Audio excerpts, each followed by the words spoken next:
I'm Henry Ramos, and this is the news in San Antonio. I want my son back. I want my son back. That's all I want. The grief came rushing out in juvenile court Monday as a father who lost one son to gunfire pleads for the release of another son who's accused of pulling the trigger and killing his younger brother. Sue Kalberg was in the courtroom for the emotional hearing. Because kids are involved, proceedings here at the Juvenile Justice Center are often emotional, but none more so than today.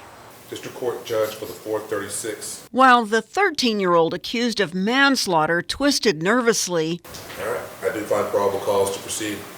Judge William Cruz Shaw ruled there was probable cause to move forward with a manslaughter hearing, even though the medical examiner has not yet ruled the case a homicide or accidental death. Friday, an 8-year-old boy was rushed to the hospital with a gunshot wound to the head and neck. San Antonio police said 4 youngsters were home alone on Bob Villa Street handling a gun when it went off.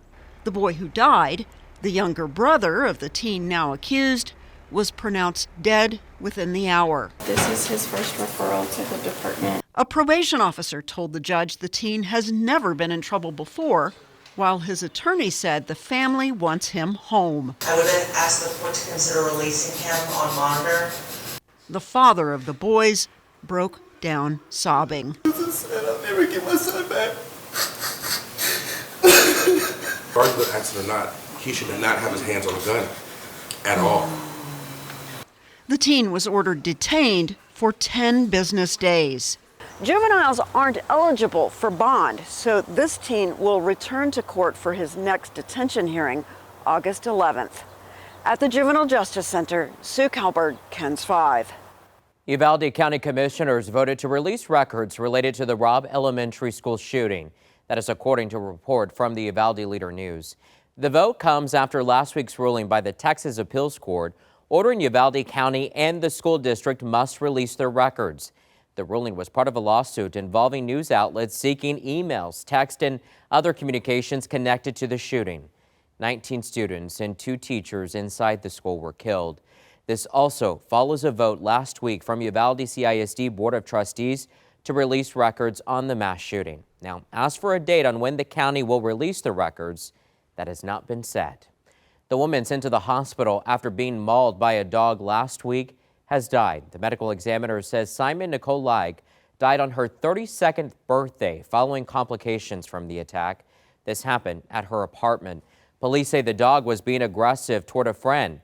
When she tried to put the dog on the balcony, police say it turned on her. Witnesses told police the dog had a history of being aggressive. San Antonio's Animal Care Services took the dog after the attack. ACS reports that the circumstances of the attack remain under investigation, and the dog's owner has received multiple criminal citations. It is a marathon, not a sprint. That was the message of one Kirk County commissioner after the deadly July 4th flooding. Commissioners spoke on current priorities ranging from the need for federal funding to clearing debris. Reporter Zach Briggs breaks down the highlights from Commissioners Court. More than 3 weeks after the devastating flooding across the Hill Country, Kirk County commissioners coming together once again, touching on a variety of topics, including a status update on recovery efforts and future funding as communities rebuild. The meeting began with a prayer for those impacted by the flooding, including the families of more than 100 people killed. There was also recognition for the first responders and wealth of support coming in from across the country as search efforts continue for at least 2 people still unaccounted for. Kirk County Judge Robb Kelly stressed they're still in the search phase. One commissioner said the primary goal is getting closure for families. Kelly noted there's a methodical process happening right now to ensure massive piles of debris throughout the community are properly burned, including in the flood-affected areas.